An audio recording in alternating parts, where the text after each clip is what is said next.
Thank you. Put a little horn. Yeah. Ready? Hi, I'm Amy. Hi, I'm Lonnie. And you're Adulting with Amy and Lani. Welcome to today's podcast on manners and etiquette. This week we're going to cover specifically manners, but first off we want to say thank you for joining us. Thank you for hanging in there with us with the mixer and the sound challenges that we've had. We did last week record our first with both voices because the first week I forgot to record Amy's voice, but I think we got it. But now the editing, I haven't done that yet. That'll be coming up, so I'm not sure what it's going to sound like. But thank you for hanging in there with us while we learn all this stuff. And if you'll continue to let us know what you're interested in, we will go ahead and do the research because we love learning this stuff. It's been a lot of fun. It's been a really growth opportunity for us as well. A lot of times we're learning for the first time something new that you've brought up, and we love it. So anyway, and your kind comments is encouraging us. We thank you for that too. But anyhow, well, let's just dive in and let's just talk about manners. Okay, so the differences between manners and etiquette.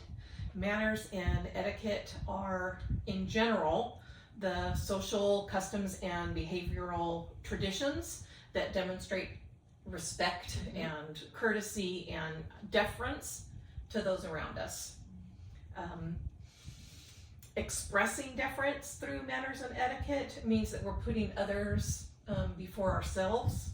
In general, that's a sort of a gross oversimplification, but we're showing respect to them, and also, and this is key. Lonnie and I talked a lot about this prior to coming this far, and that's that both manners and etiquette can vary by culture, by generation, by country, and even regions.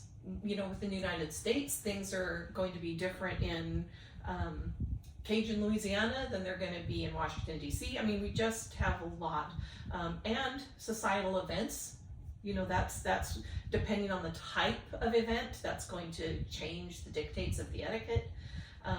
Well, go ahead. Yeah, I was just going to say, for me, manners are more the everyday, what you live with, things that you show respect to people, please, thank you. So those are everyday manners. Yeah. To me, etiquette is when you're attending a special event, a formal event, or it could be if you're going to a government dinner or event. There's formalities, and those formalities, there are certain etiquettes that are required, and they actually have on some of these events or people who are in charge that you can contact and say, okay, how should I dress, or how should I behave, or what is the protocol for greeting people, or how do you address individuals. Those are etiquette, and they're more formal, where manners are everyday societal And things. we are going to break that down a little better. Yeah. And like Amy was sharing, like there's a difference in cultures. You know, in the Asian culture, it's manners to take your shoes off before you enter their home. In the Arabic culture, women should be walking behind the man. I think you have one that is... Yeah, I had the blessing of being able to travel to Egypt with one of my friends, with one of my besties, and we had the best guide. He was a local man who gave us the updates and information that we needed regarding both manners and etiquette, and one of the things was not showing the bottom of your feet. That's etiquette. It's not just manners, it's not just appropriate, it's etiquette, it's a rule, it's was very different. But and see, we had a really interesting conversation on we this. did Because to me, if it's a rule that they want everybody to observe, to be respectful to one another, that is a social manner to me. It's not an etiquette for just formal events. It's something that should be practiced every day, all day long.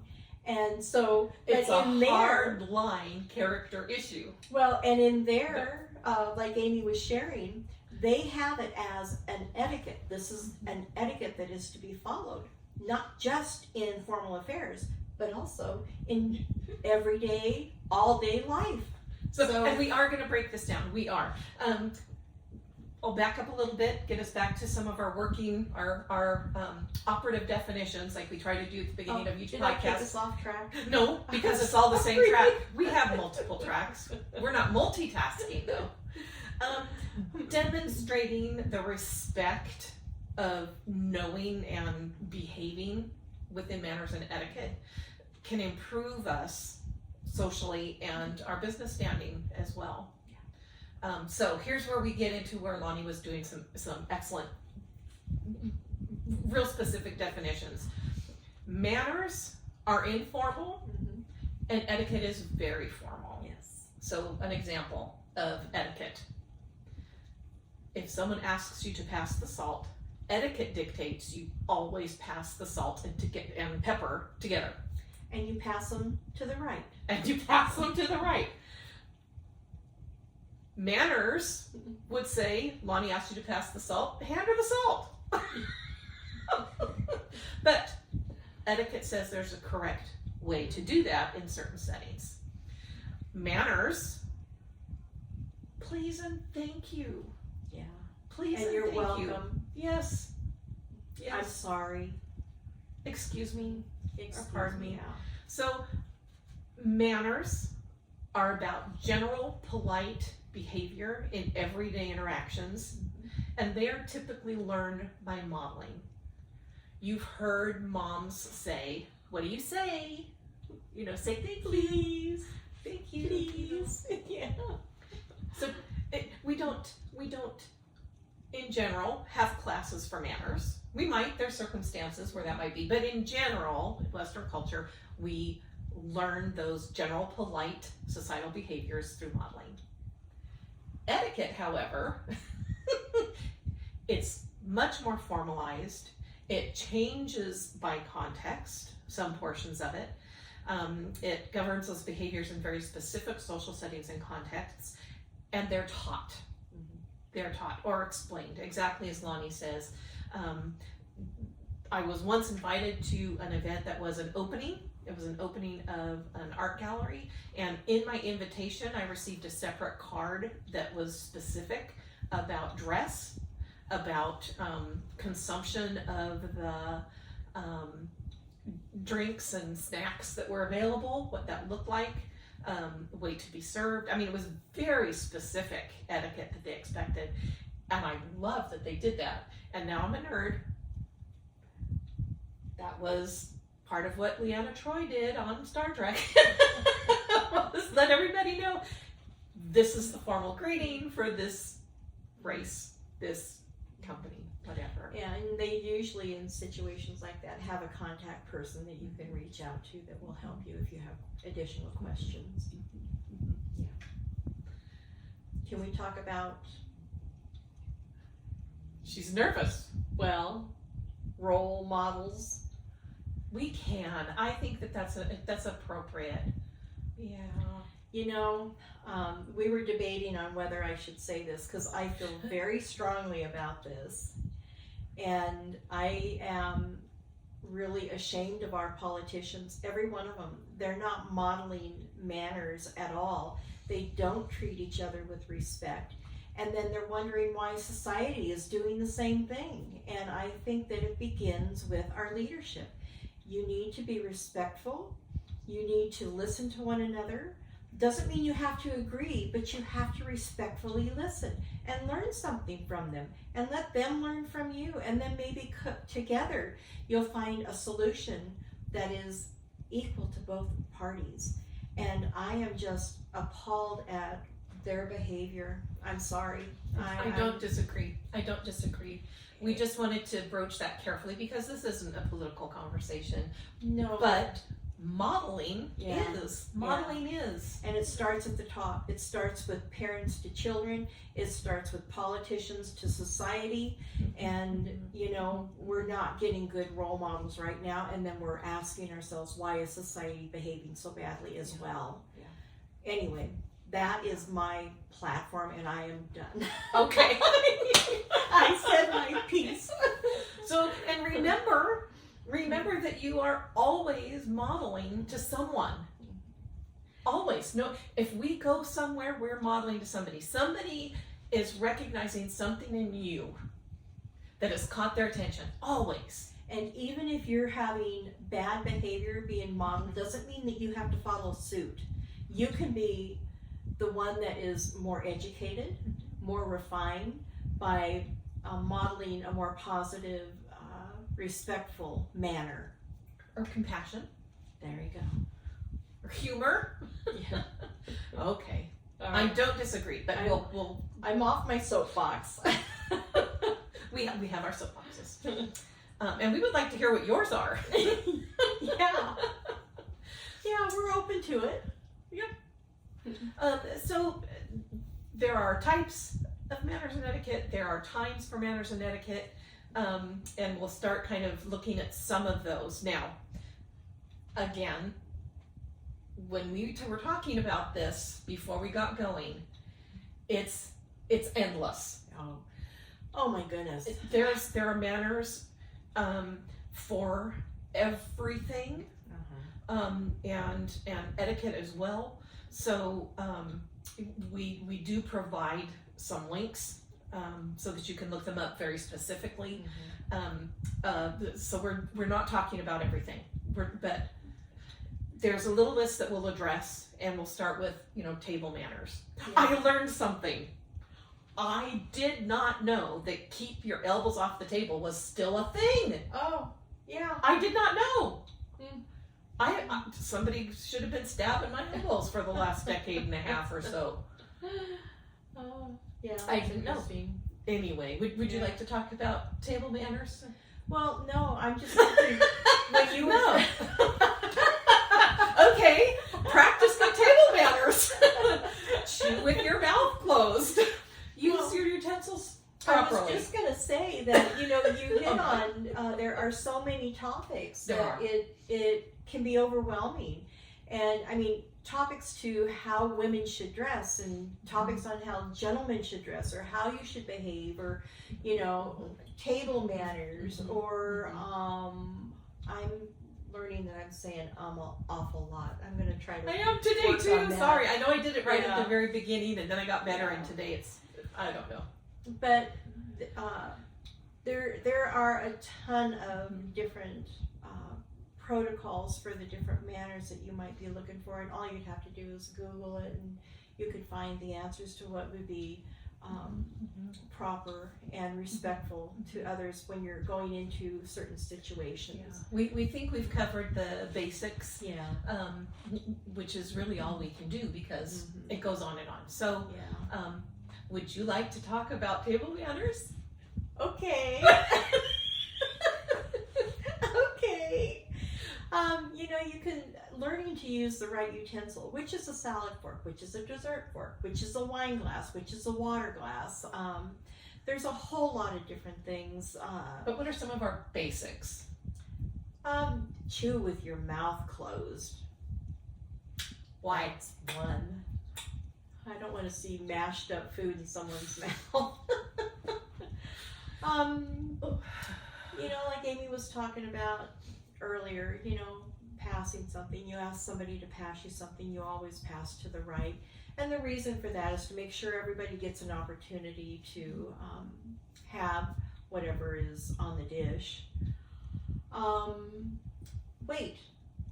If you're in a restaurant and they're serving the dishes, you wait until everybody has gotten their dish before you start eating. Oh, can I say something here too? Yeah. I always thought if you're in a restaurant setting or somewhere where there's a sort of formal napkin thing, that you sit down and you put your napkin in your lap. No, your napkin goes in your lap when the first item is served. Maybe it's an hors d'oeuvre. Maybe they bring you bread to the table. When they bring your drinks to the table. Interesting. Well, and you know what I learned? I learned that if you're wanting to continue eating, but maybe you're a slow eater, is that you put your knife and your fork tip to tip. When you're done, then you just lay them on the plate. And that way the server knows whether you're still eating or whether you're done. It's pretty cool. Yeah, just ways to communicate that show that you understand, that you respect. There's just subtle things that are respectful. Thank the cook. Yeah. Thank the server. Yeah.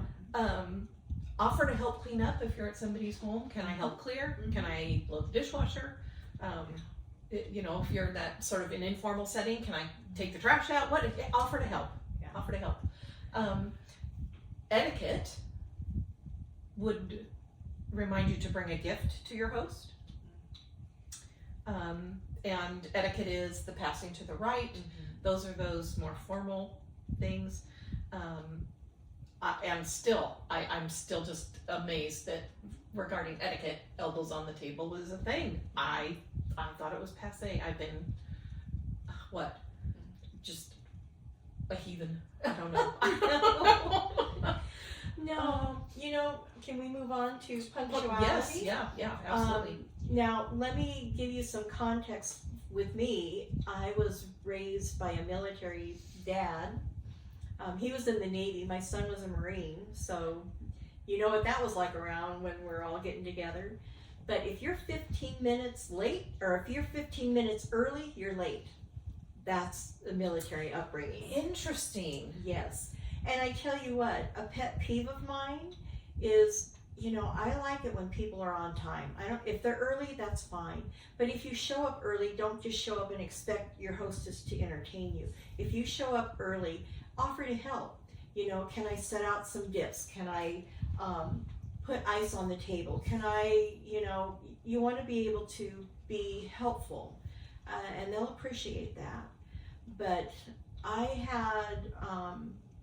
had a dear friend who was 97% of the time late, and I'm not talking 5 or 10 minutes. I'm talking 20, 30 an hour late, and it hindered our friendship. Because there were times when we were working on events and I would count on her to be there, and she would show up late when I already had to delegate things out to other individuals to get things done because we had a time limit. And then she'd show up when we're finishing up and it's like, it's too late. I couldn't count on her. If you can't be punctual, then you're not dependable. I can't count on you to do what needs to be done in the time frame that we're allotted. So punctuality to me is really important. And I don't mean to harp on that, but when you think about arriving at a doctor's office on time, their schedule is pretty tight, and they're dealing with surgeries and everything else, and you might be they might pull you into the room a little late because they've got so much going on or an emergency. But you need to be on time to your appointments so that they can stay on track with what they're going on. Meetings are another important one. I was going to say, in a professional capacity, I was raised with the concept that in a professional capacity, 15 minutes early is on time. Yeah. Well, and the reason for that is, in meetings, a lot of times the rooms are reserved for a specific amount of time. And if you show up an hour late, the meeting might be over. So, these are all things that are really good manners and good protocols to really put into your life. Make sure that you're following. It shows respect to others. It shows respect not only to others, but also to yourself. And you're saying that, I care enough for you to be here on time, and for myself, so I can do what you're counting on me to do. Yeah. So. Yeah. I see timeliness as an issue of character. Yeah. But that's not what we're talking about. We're talking about manners. Yeah. So, respecting elders and authority. What does that look like? Well, when you show, like an elderly person, typically when you're introducing people, you would introduce the oldest person first. You would also introduce a woman before a man. Let's see. If somebody has a higher ranking status, you would introduce them first. And that would be etiquette. Yeah, that would be etiquette. And that you would have to learn, again, contacting the individual who has put the event together, that would help you if you're responsible for doing introductions on how you would introduce them, their titles. Dr. Jones, I would like you to meet my friend Marion. Yes. Did you catch that reference? It's an Indiana Jones reference. Yeah. But and again, just that deference and courtesy, it demonstrates that I respect the wisdom and experience that you're bringing to the table, because it's more than mine. And then being helpful, which we really already talked about. Yeah. In any setting, offer assistance to those in need. Hold the door open for a man if his hands are full. This transcends gender and everything else. This is just people looking out for each other. Help with the bags. Offer a seat. Yeah. If you're in a place where you can do a little extra for somebody, do it. Please and thank you. We talked about please and thank you. Expressing gratitude, politeness when asking for something or receiving something. Excuse me. Well, the saying thank yous, even with again, going back to the restaurant setting, when your server comes and she's giving you your menu or your plate, a thank you goes a long way. And that's a hard job. That's a tough job, and they put up with an awful lot. I found an entire study on how to be a guest at a restaurant. Oh my goodness. Oh my goodness. I'm going to stick with thank you. And may I please, I dropped my fork. I'm so sorry. May I please have another fork? Waiting your turn. Be patient. Yeah. Not interrupting others when they're speaking or if they're busy. And I will speak for me. When Lonnie and I are on a roll and we're discussing a topic or we're discussing something, how we're collaborating. We had an example this morning. We're discussing what's upcoming, and she had a great idea, and then I had her great idea spun me off on another great idea, and we were both just talking at each other so fast with these great ideas. It's excitement. It's passion that comes out. Somebody standing at the door would have said, do they have any idea what they're doing right now? That they're interrupting, they're talking. But we're able to track each other because it's only the two of us. That's true. Now, if there was a third or fourth person in here, it would be too much. It would be way too much. Because I tell you, there's a news channel, and I like this news channel because it's more positive. Okay. But they talk so loud over one another, it's hard to follow it. Oh, I'm wondering if I'm thinking of what you're thinking of, because yes, there is one that I know lots of people like and use them as their news source even. Yeah. And for me, it's how do I express it? For me, there was so much discord and chaos as a child that I can't process with that happening. It's just it's loud. It gets loud, and like I said, they're talking over each other so much that you don't get what they're saying, and then they start laughing because one-on-one between them it works, but with a group it doesn't work. And even between us, we'll say, "Oh, pardon me, but you just said, and that made me think of this." Yeah. You know, Yeah. even when we're on a roll. Yeah. So, wait your turn. Be patient. Use manners. Excuse me. Pardon You me. got 2 ears, but you can only listen once. Huh? I think we've got this one dialed down, courtesy of 2020. Cover your mouth when you cough or sneeze. Into your arm, into your shirt. That's better than the mouth, A because you don't tissue. want to cover. Yeah. You don't want to cough into your mouth and then shake someone's hand. Okay. Sorry. Anecdote. Sorry.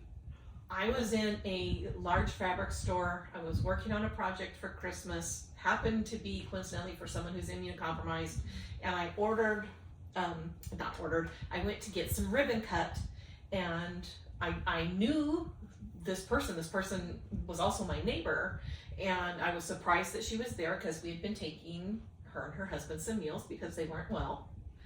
And she rolled out my ribbon, measured out my ribbon, straightened out my ribbon, Oh. and I said, "I need a different cut." Well, I can't do that. I need a different cut. I'm sorry you're not feeling well, but you just coughed on it. And she wasn't having it. And I said, "You know what? I'm going to have to come back later." It's icky, guys. Yeah. But I do think we've learned our lesson after Yeah. 2020 I in general. typically pull my shirt up and cough into my shirt. Because, even when you cough into your elbow, sometimes people reach over, and if it's into my shirt, then it's on my own body, and nobody's going to reach in my shirt, or at least I'm not going to let them.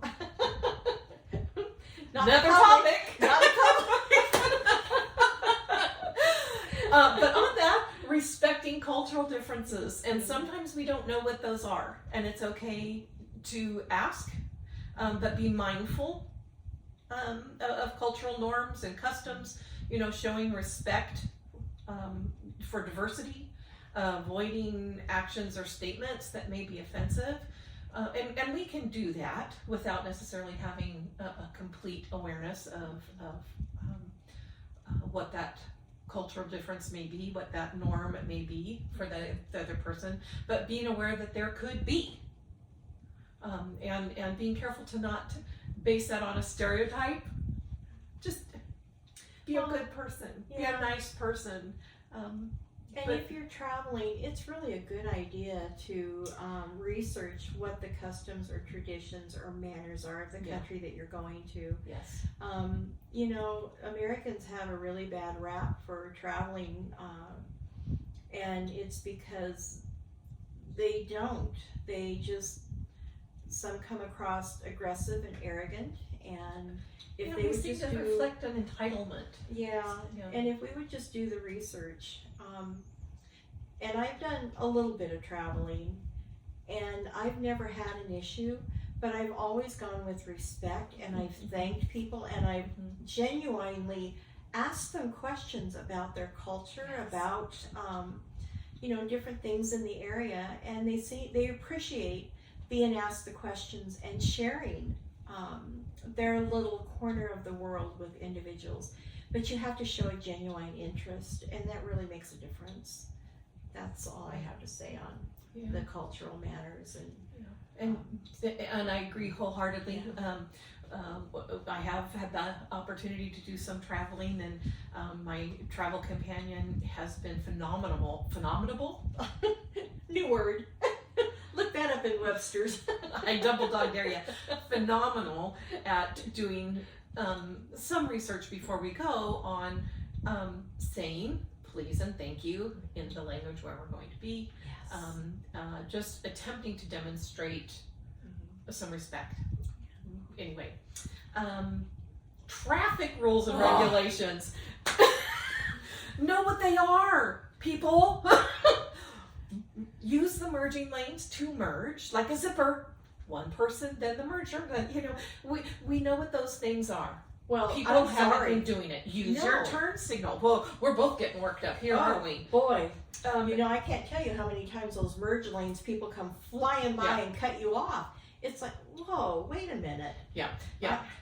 Know how to change lanes. Allow time for people to respond. Don't just flick your turn signal on as you're turning. Be safe. These are deadly objects. Our vehicles are, and again with the anyway, we are not hosting a defensive driving course. However, there are some manners that are just they're so important. They're laws. Yeah. Drive safe, people.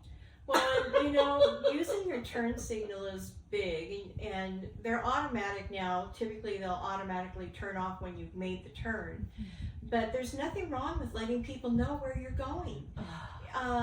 It allows them to not run into the back of you because you're making a sudden right-hand turn and they didn't expect it, or following too close, which is another one. That's another I'm a bad person at that, I think. So fast forward. Yeah. Remember your communication manners. We covered communication already, and that was a previous podcast that Lonnie will add the link to down below, so you can revisit that. But just remember that there are some communication manners and etiquette related to email, phone, text. For example, an example of the etiquette. Etiquette would be to return a personal text within 8 hours. And other texts within 24 hours. And we tend to just kind of, we'll return it when we get to it,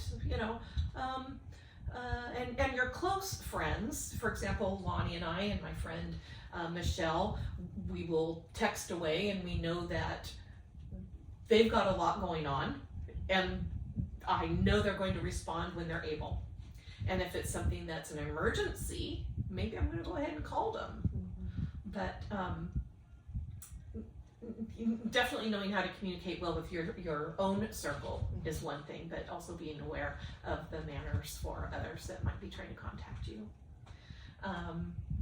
Back to being culturally mindful. This is particularly salient to our society right now. Don't assume gender, sexuality, relationship status. Many relationships are different than what we might think at a first glance. Pay attention to their lead, listen to their lead, listen to how they've introduced themselves or their loved ones to you and follow that lead. And if you're unsure, politely ask. But in general, you shouldn't have to know that to communicate well and respectfully. Amy's putting me on soapboxes left and right. Well, maybe now's not the time for all of our soapboxes. But don't assume gender or sexuality, relationship status, all those types of things. We do have a lot of flux in our society right now, which is an important discussion that we will be having coming up.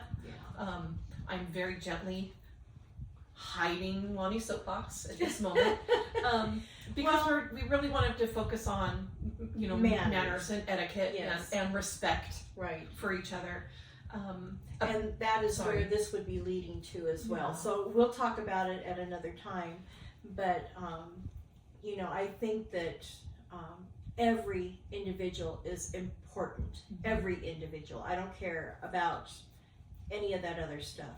I want to know you. Exactly. That's what I want to know. Exactly. And to me, that's what's important. And I happen to agree. We'll dive deeper into, some of our topics on that, on my stupid little soapbox.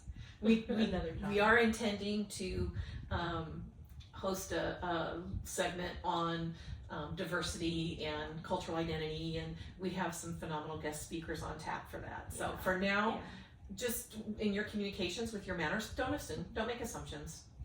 Appearance is good manners. Be clean, be groomed. Are your garments appropriate to the setting that you're going to? They don't have to be fancy, just clean. They don't have to be the top brand name jean that costs hundreds of dollars. You can get them at a thrift store. Just make sure that they're clean. Are your garments and accessories appropriate for the occasion? fragrances and colognes, being sensitive to occasions for that. We used to live at the lake when my kids were younger. Any excuse. In fact, there's more than one occasion where we left the lake, didn't leave until Monday morning, threw them out the door at school smelling like campfire. But at one point, we had, we were picking up an adult friend to go with us. We had a lot that we had to do that day. I hosted an event, and off we go. We grabbed this friend. We had packed the night before, so all I had to do was jump in the car, stop for this fellow, and off we went. And as we start to set up the camp, we had rules. The kids set up the camp, and you couldn't get wet until camp was set, and they got to, oh man, they were fast. But the plan this time was, because I came from hosting this event, while they were setting up camp, I was going to change. But we had a problem, and I had to help move a cooler. And this friend who had not been out there with us before whispers to my husband, "Is this how she goes camping?" Because I had on my little wedge heels, my little matchy clammies with the earrings and the no. And in fact, when I came out in my camp clothes, it was, oh. But fragrances and cologne, we hear more and more now. Please don't wear those things to a doctor's office. People are sensitive. Don't wear a business office. Exactly. You know, people have sensitivity to a lot of fragrances, and it's showing respect by not wearing fragrances in your lotions, in your perfumes to a work or a public setting. It's just being polite, being aware, good manners. Oh, this is a biggie. Yeah.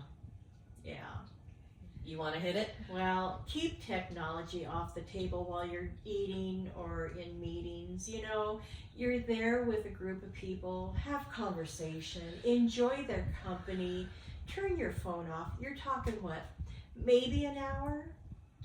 You can live without your phone for an hour, trust me. You'll really enjoy it if you take the time to converse with the person you're with. You'll learn about them, have interesting conversations. You'll find that it's really a whole lot of fun. Meetings, a phone going off when the presenter is trying to make a point is very distracting, and it's really, again, shows respect when you turn your phone off during a meeting, and most meetings are no more than an hour. If it's more than an hour, then you tend to lose attention spans at that for a point. meeting. Yeah, for a meeting. Now, if you're with your group of besties, and somebody's like, "Oh, I got a text from my granddaughter," you know, your group. Be aware of your setting. Be aware of your setting. You know, I have a friend that regularly has some demands on her time that are appropriate, and every time she might get a text or something, she has to at least notice who it is to see if it requires her attention, and she'll apologize every time, and I will say to her, "We're not on a date." You know, you've got a life going on. There was, I want to share one last funny anecdote, and you may have already seen it. It was one of these viral videos. A professor had a rule that if your phone went off in lecture, you had to answer it on speaker. Oh my! And this young lady's phone went off, and he put it on speaker. And the person on speaker says, I can't remember her name. "Hello, Miss Lonnie. This is the nurse at the OB's office, just confirming that your pregnancy test is positive, and we'd like to set up." And the professor's, I'm so sorry. These are teenagers in college, right? I'm so sorry. You can turn it off. I'm so sorry. He's mortified because she's now been called out with this highly personal thing in front of everybody, at which point she says, "April Fools." Oh no! I didn't know that. That's funny.